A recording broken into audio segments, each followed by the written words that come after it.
Hurairah, dari sahabat Abi Hurairah radhiyallahu ta'ala anna Rasulullah, sesungguhnya Rasulullah sallallahu alaihi wasallam itu la'ana, melaknat siapa Rasul zairatil kuburi, pada perempuan-perempuan yang ziarah kubur.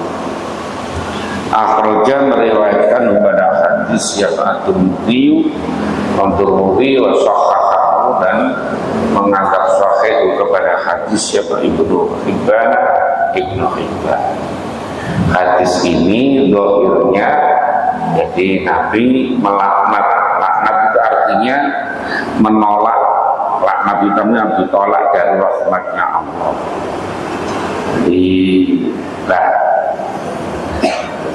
Ini dalam satu sisi memang ada yang memahami bahwa ziarah kubur itu bagi perempuan tidak boleh.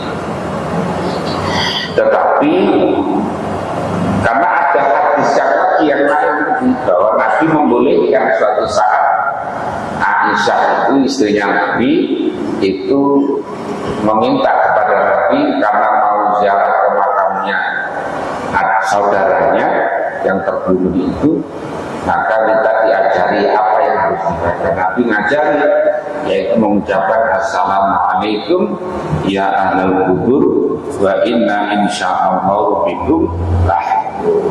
Artinya di sini ada dua hadis yang kontradiksi, ada dua hadis yang bertentangan, makanya harus dijamek. Kalau bisa dijamek itu artinya dikompromikan, ya, dikompromikan.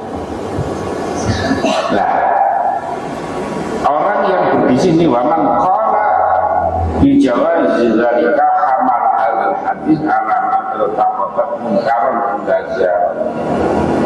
Jadi menurut orang yang mengatakan bahwa ziarah kubur itu boleh, perempuan ziarah kubur itu boleh,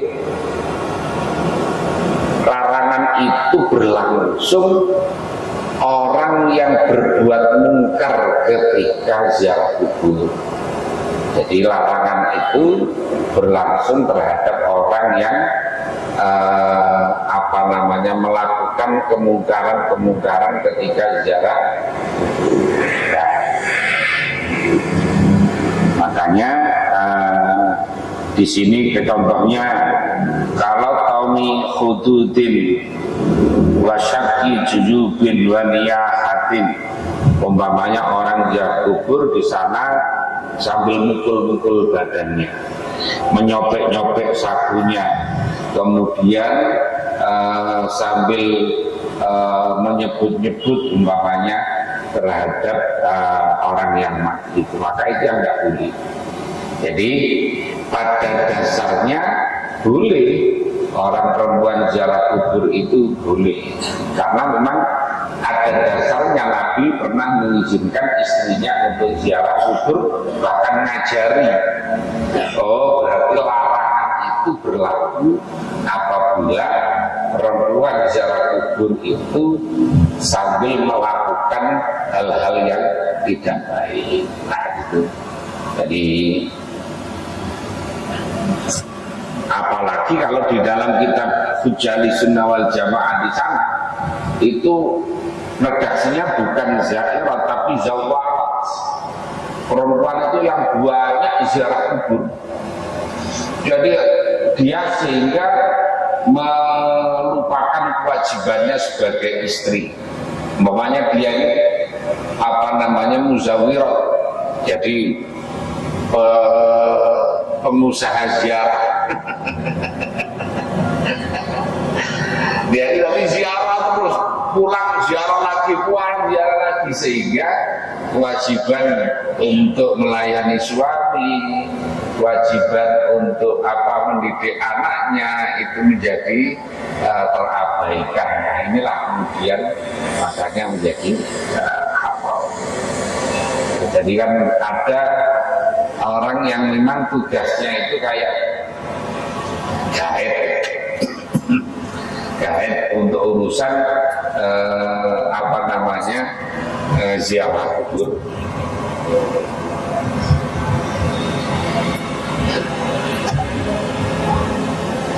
Saya kemarin kemana ya? Oh, kemarin ke Malaysia. Kemarin ke Malaysia itu ada gaibnya perempuan yang kayak gitulah sebetulnya ini. Jadi kalau momennya kegiatannya dia itu tiap hari ngurusi orang yang pelancong itu mamanya sampai meninggalkan kewajibannya sebagai istri, kemudian anak-anaknya menjadi terabaikan, itu jadi hak. Ya, kayak gitu sebetulnya ini. Ini orang perempuan yang ketika melakukan ziarah itu juga melakukan kemungkaran. Sama dengan sekarang ini kadang-kadang itu malah ziarah rame-rame, kadang malah dijadikan ajang, entah itu pacaran atau apa. Nanti ada janda sama duda, kemudian kalau yang bagian penyelenggaranya sih untung terus pokoknya ya, untung terus. Jadi Anda boleh beli itu.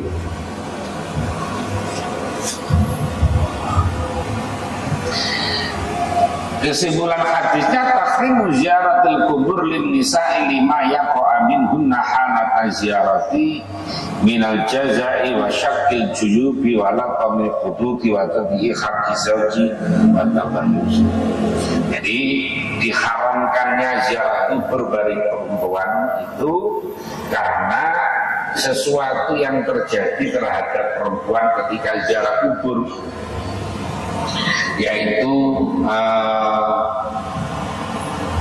mengeluh, kemudian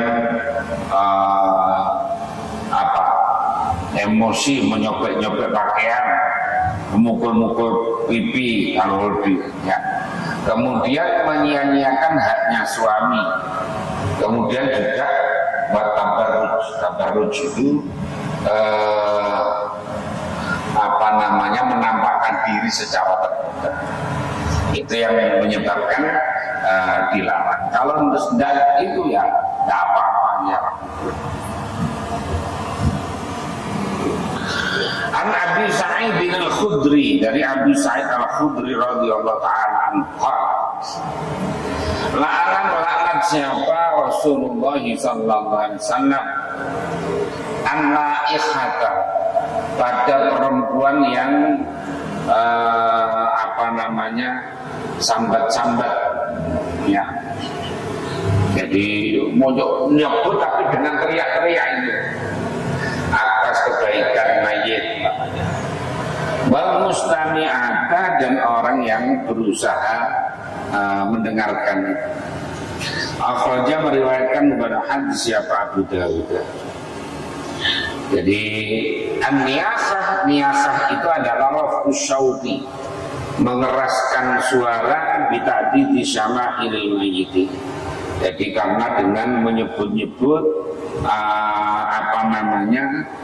perilakunya mayit, wa mahasini af'alihi, dan baik-baiknya perbuatannya mayit. Ini perkara yang banyak terjadi dulu pada zaman jahiliyah, ya, min amrul jahiliyah. Makanya kemudian diharamkan. Tapi kalau menangis, ya menangis itu ya lumrah. Orang ada keluarganya meninggal, menangis itu ya manusiawi, nggak nangis itu malah aneh. Ya, jadi Nabi saja menangis, meneteskan air mata ketika putrinya itu wafat. Jadi manusiawi sekali. Yang nggak boleh kan kalau kemudian teriak-teriak, kemudian kayak ada rela gitu terhadap kematian. Nah, ini yang nggak boleh. Sehingga kayaknya udah kiamat saja, karena ditinggal itu kayak kiamat ya. Kayaknya udah tidak ada jalan lain. Nah, kayak gitu itu udah enggak.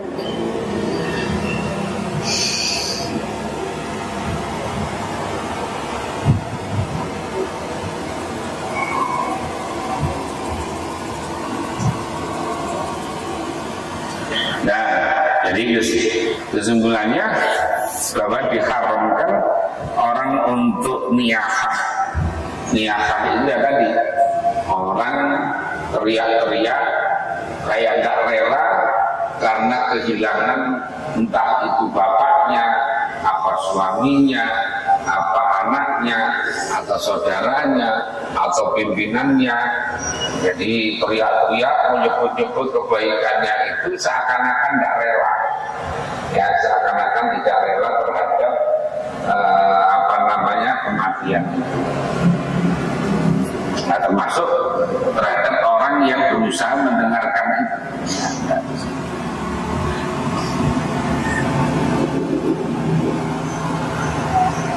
Makanya kalau lagi pas pemakaman, memang sebaiknya orang perempuan itu tidak ikut. Kalau pas pemakaman, perempuan itu tidak usah ikut ke makam. Nanti kalau ziarah tidak apa-apa, setelah itu baru ziarah silakan. Tapi kalau pas pemakaman itu memang rawan. Kadang-kadang kan orang itu kemudian emosional ya, melihat orang yang dicintai, orang yang disayangi, orang yang katakan selama ini menjadi penopang hidupnya itu, kemudian kok meninggal itu kan kadang-kadang orang ada sedih yang berlebihan. Lah, itu makanya perempuan tidak boleh itu karena khawatir ya.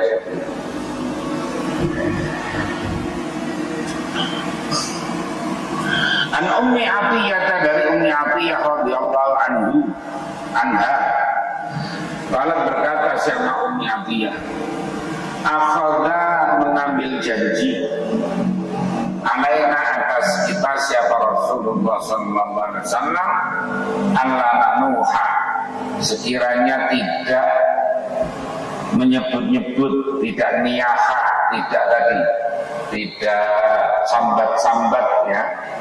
Jadi muttafaqun alaih.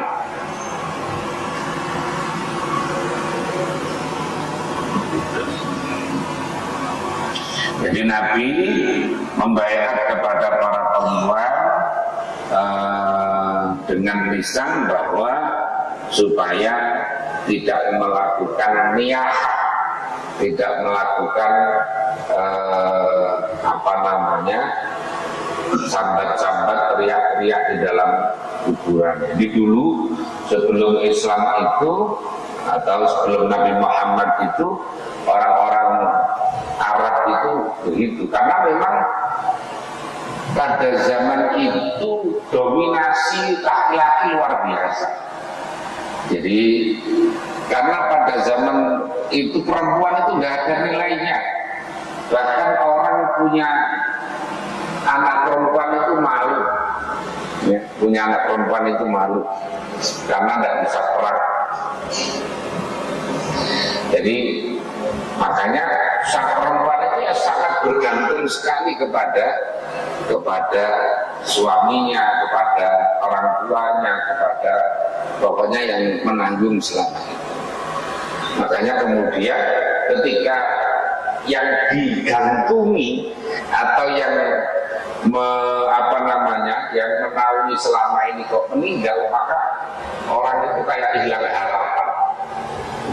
harapan, kemudian ekspresinya itu dengan teriak-teriak, marah-marah kayak nggak rela terhadap ketentuan Allah. Nah, ketika Islam masuk itu kan kemudian menaikkan derajat perempuan yang semula bukan apa-apa dan bukan siapa-siapa, kemudian dinaikkan. Bahkan dikatakan bahwa an-nisa'u imadul bilad, perempuan itu adalah tiang negara. Kan gitu. Jadi kalau perempuannya baik, maka negara menjadi baik. Kalau perempuan itu jelek, maka negara menjadi jelek. Kemudian diwaris juga dapat warisan. Sebelumnya nggak dapat, boro-boro dapat warisan. Orang punya anak perempuan aja malu. Ya. Makanya dapat warisan. Lah semakin kesini itu kan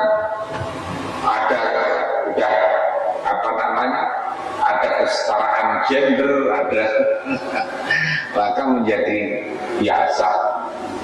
Kalau dulu perempuan itu ya hanya berada pada ranah domestik, publik itu adalah ranahnya laki-laki. Sekarang sama-sama di wilayah publik perempuan juga banyak.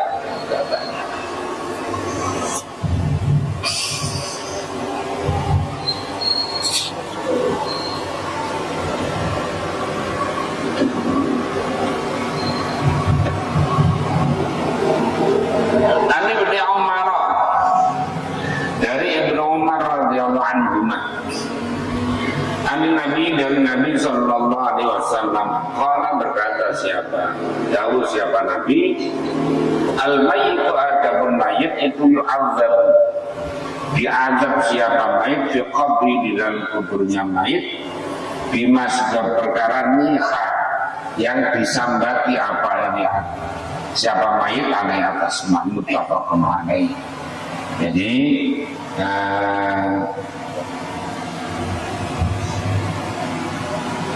Jadi redaksi umumnya hadis ini bahwa kalau ada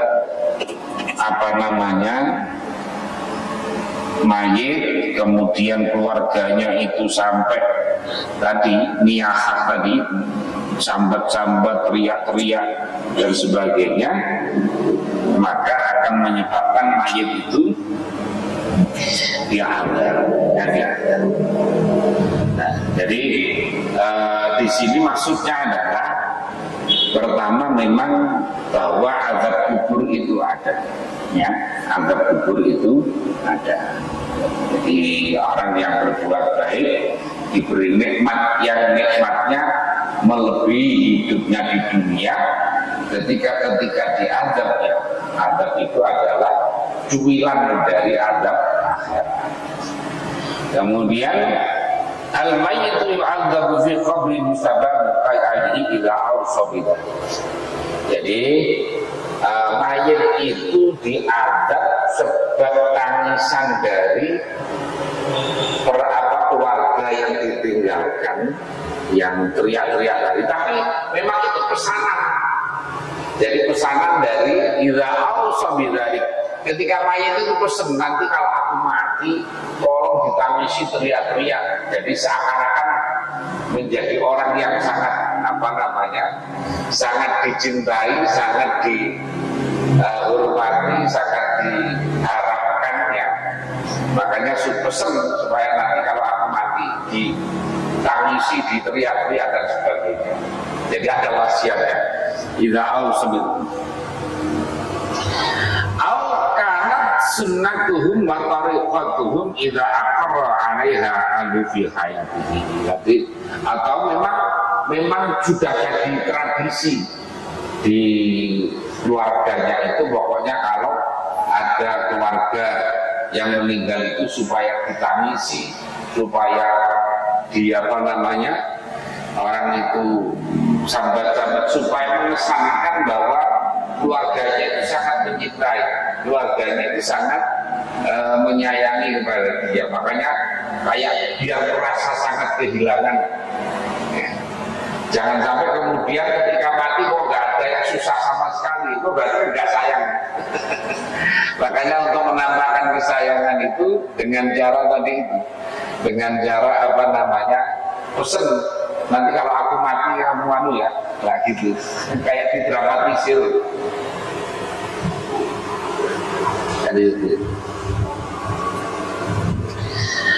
Jadi bukan murni. Anas radhiyallahu anhu, qala, berkata siapa Anas.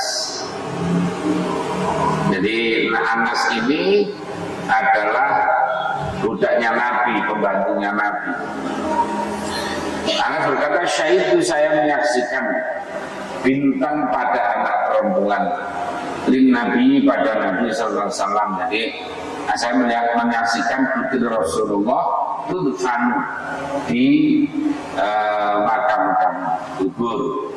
Wa Rasulullah, sedangkan Rasulullah SAW itu jalisun, orang yang duduk indal qabri, di sisi kuburnya. Fara'aitu maka aku melihat ainaihi pada kedua mata mulianya Rasul tadma'an, yaitu berlinang air mata. Apa ainaihi rawahul Bukhari. Jadi katanya Anas ketika putrinya itu wafat, Nabi kemudian duduk di dekat kuburnya itu, Nabi meneteskan air mata, menangis. Jadi itu kan yang manusiawi sekali. Jadi orang kalau ditinggal orang yang disayangi kok kemudian menangis, itu yang biasa. Jadi sisi karena Nabi itu juga ada sisi, kan Nabi itu kan basyarun, nah, juga manusia ya, juga manusia yang juga makan minum, ada berkeluarga dan sebagainya. Jadi ada sisi kemanusiaan. Hanya yang membedakan Nabi itu maksum, Nabi itu diberi wahyu, itu yang membedakan. Artinya dari sisi kemanusiaannya ya sama, dari sisi kemanusiaan. Jadi bukan orang kok tidak boleh nangis, nanti kalau nangis apa namanya mayatnya diazab, bukan, ya, bukan begitu. Apalagi yang tetesan apa namanya air mata itu kalau jatuh kepada apa namanya ini, kepada kuburan atau kepada si mayat ini menyebabkan diazab, bukan. Jadi tadi yang dimaksud bahwa mayat itu diazab sebab apa namanya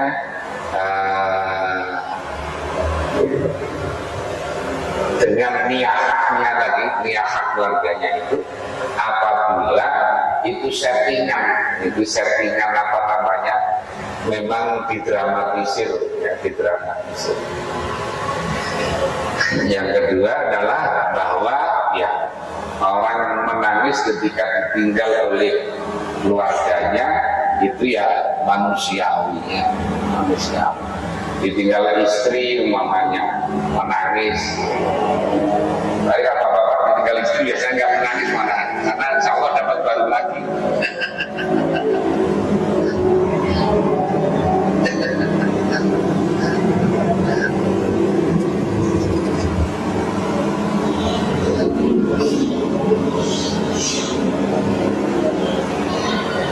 Kesimpulan hadisnya bahwa jawazul bukai in alal maiti biduni ta'didil mahasin li'anal husna yudhi alal ain. Jadi artinya bahwa menangis terhadap menangis si mayit itu tanpa apa namanya menyebut-nyebut macam-macam itu adalah sesuatu hal yang wajar, ya. Jadi karena mata itu akan mudah berderai ketika orang yang dicintai, orang yang disayangi, orang yang dimuliakan, orang yang dihormati itu kemudian wafat. Jadi manusiawi. Kadang-kadang dulu kayak Gus Dur wafat itu, wah itu kan jenazahnya jalan sendiri. Wah itu yang nangis banyak, yang nangis. Makanya ada apa namanya pepatah Arab itu di mana itu? Waladatka ummuka, ibumu melahirkan kamu. Warna bau ayampi warna suhaulaka yang satu nafsurur. Ibumu melahirkan kamu dalam keadaan kamu menangis, tapi orang sekitarmu itu tertawa bahagia. Kan ya, orang lahir anaknya kan nangis, nangis, nah gitu. Tapi orang sekitarnya yang melihat alhamdulillah, nah Kemudian wajtahid li nafsika, maka bersungguh-sungguhlah kamu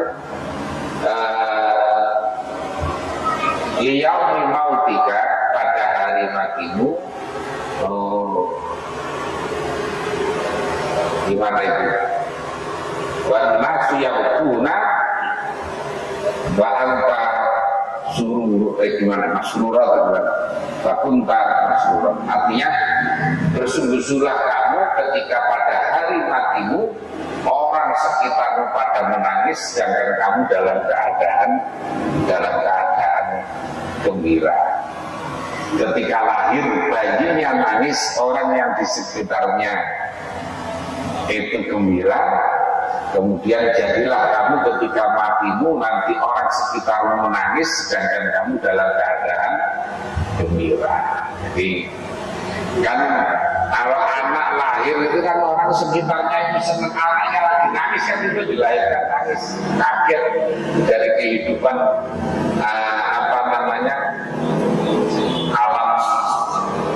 alam di dalam kandungan, kemudian berubah ke alam dunia, maka menangis.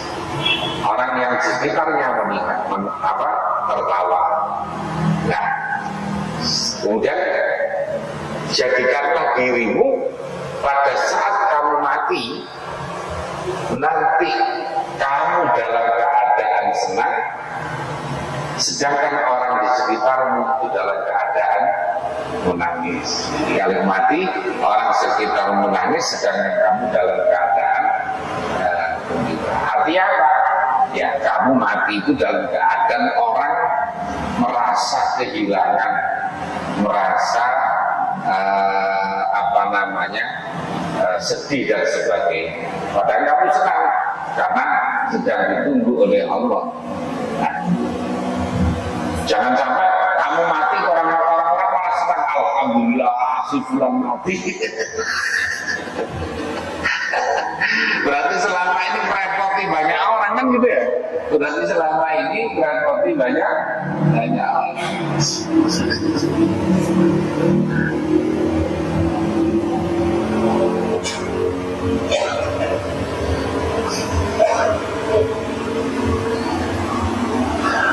Jawazul julusi indal qabri intidaran li takmimil dafni. Yang kedua adalah orang itu boleh duduk di sekitar kuburan itu sambil nunggu proses pemakaman ya selesai, boleh. Yang ketiga adalah khusus sahabat alamat di akhwalihi li ta'assi biha. Yang ketiga adalah mengapa sahabat Anas itu memperhatikan Nabi, karena keinginannya saking pinginnya meniru Rasulullah. Oh, Rasulullah ternyata ketika putrinya wafat menangis. Artinya orang boleh menangis ketika orang yang disayangi itu meninggal. Jadi manusiawi. Tidak boleh kemudian orang nggak, oh jangan nangis. Gimana?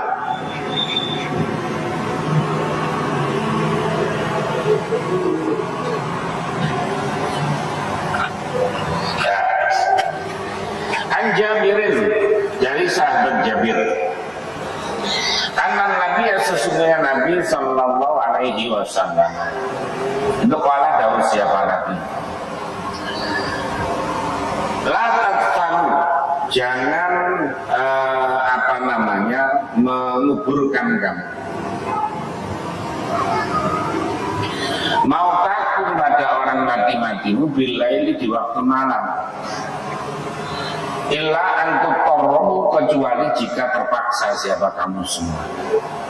Akhraja meriwayatkan beberapa hadis siapa Ibnu Wajahir wa aslu, dan adapun asalnya hadis itu fil muslimin.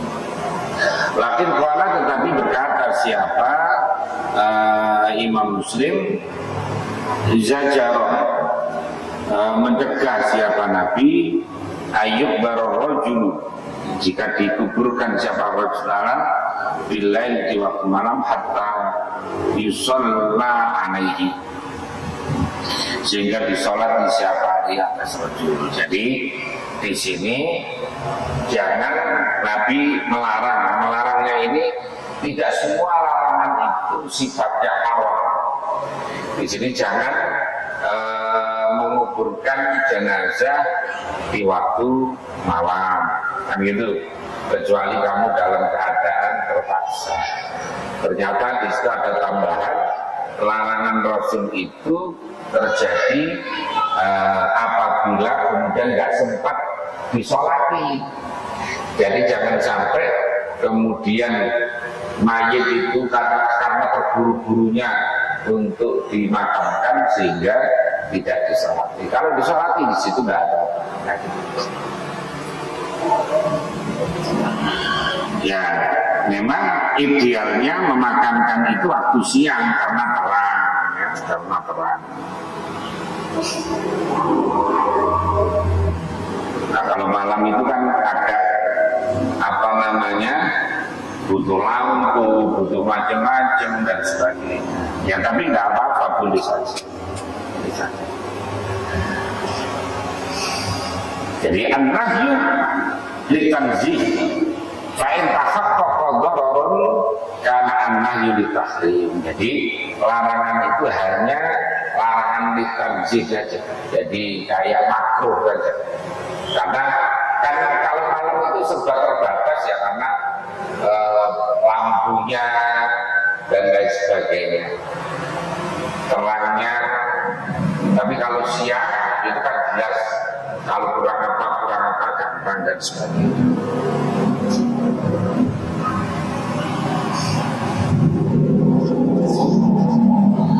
Ada memang dalam tradisi itu kan kalau makamkan itu mesti siang. Jadi kalau meninggal itu apa namanya, sore atau malam itu biasanya kemudian nunggu, entah malam itu dimandikan atau apa, kemudian apa namanya, dimakamkannya besok pagi biasanya begitu. Tapi ada juga yang karena memang hadisnya yang satu, kalau orang yang baik itu segerakan, ya. Kalau orang baik itu minta disegerakan. Makanya ada yang pokoknya meninggal ya cukup waktunya malam itu juga langsung dimakamkan. Jadi ya, ini ada dua, boleh-boleh saja, ya boleh-boleh saja. Jadi bukan. Jadi lebih kepada kalau tadi, kalau malam itu khawatirnya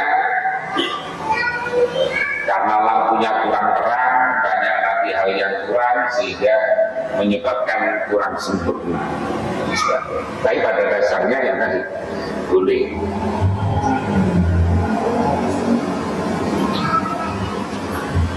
Jadi kalau hadits nilai dan khaisuka namanya nanti tafsir pihak limai bitar salat alai wa adami eksami. Jadi di situ bahwa dimakruhkannya penguburan di malam hari itu karena khawatirnya terjadi kecerobohan di dalam proses pemulasaraan jenazah. Di antaranya adalah ketika mengkafani kurang baik, khawatirnya juga tidak sempat disolati dan sebagainya. Yang kedua, jawazul dafni lailan lidharurati kaful sihami awin tardiri awin dzalika wa qad ajazal jumhur minal ulama wal khalaf ad-dafna lailan bi fi'li sahabat kafi di Abi Bakr wa Ali radhiyallahu anhu jami'. Jadi yang kedua adalah boleh penguburan itu dilakukan di malam hari karena darurat, seperti umpamanya desekan atau khawatir jenazahnya nanti berubah, artinya bau dan sebagainya. Makanya jumhurul ulama dari kalangan ulama salaf maupun khalaf membolehkan, karena Abu Bakar pernah melakukan itu Dan Sayyidina Ali juga pernah melakukan itu. Makanya ya tadi ada tradisi yang beda-beda mungkin dalam satu komunitas masyarakat itu. Ada yang kadang-kadang hanya maunya siang, tapi juga ada yang malam tidak ada apa-apa. An Abdullah bin Ja'far radhiyallahu anhu qala, berkata siapa Abdullah, lamma ja'a, ketika datang apa na'yu Ja'farin, kabar wafatnya Ja'far. Khina ketika terbunuh siapa Ja'far. Jadi ketika Ja'far terbunuh dalam peperangan, kabarnya kemudian nyampe, kemudian kala dawuh siapa Rasulullah SAW, isna'u, berbuatlah kamu li ali Ja'farin, pada keluarga Ja'far, ta'aman, makanan. Takut atahu, maka sudah datang kepada ahli Ja'far apa-apa perkara yushiluhum, yang menyibukkan apa-apa kepada ahli Ja'far. Bahwa melakukan habis Jabal Khamsatu ilam nasai. Jadi ini yang kadang-kadang dipakai oleh orang-orang yang mengatakan bahwa nggak boleh ada orang mati kok masak-masak, ya, ada orang mati kok malah sibuk bikin makanan. Ini karena di sini dikatakan ketika Ja'far itu terbunuh, kabar itu nyampe kepada Rasulullah, kemudian Rasulullah menyuruh istrinya, menurut sahabat untuk bikin makanan untuk keluarga Ja'far, karena apa? Keluarganya sibuk dengan itu.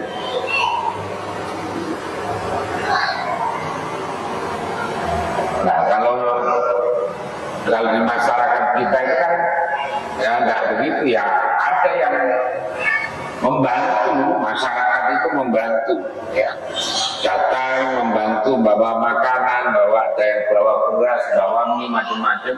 Nanti ada yang masak, ada yang itu bahkan bukan keluarganya, ya, artinya bukan keluarga intinya.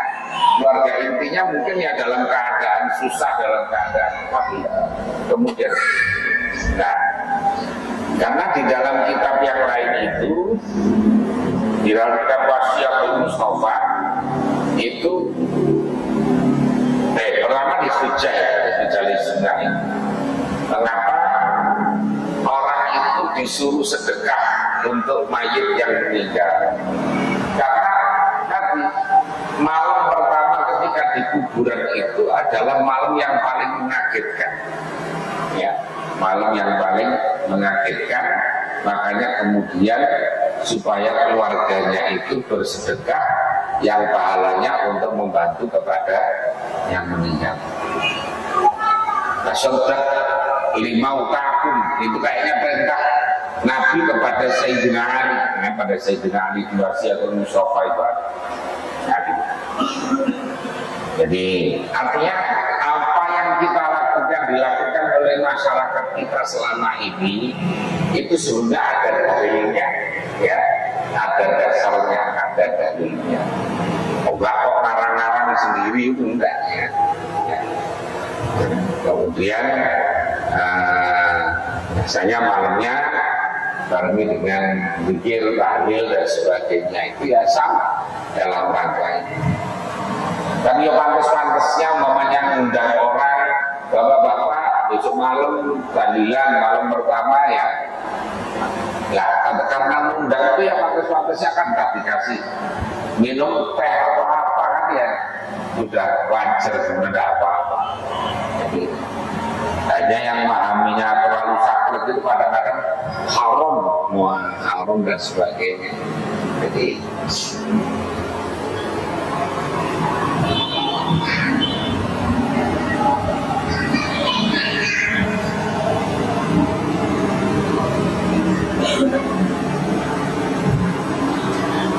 nadaba asyari'al hakimu aya'ina si ahli mayyid dusan illa ta'amilahum bima fihim minal istighal bil maut. Jadi syari' itu apa menganggap sunnah, menganggap baik untuk menghibur keluarga orang yang meninggal itu dengan membuat makanan. Atau kalau orang kita kan biasanya yang ngirim apa kalau ada orang meninggal itu kan ada yang bawa beras, ada yang bawa macam-macam itu, supaya juga kalau langsung masakan kan ya biasanya langsung belah untuk besok. Jadi itu. Tapi kalau langsung makan nggak boleh karena keluarganya tadi sibuk.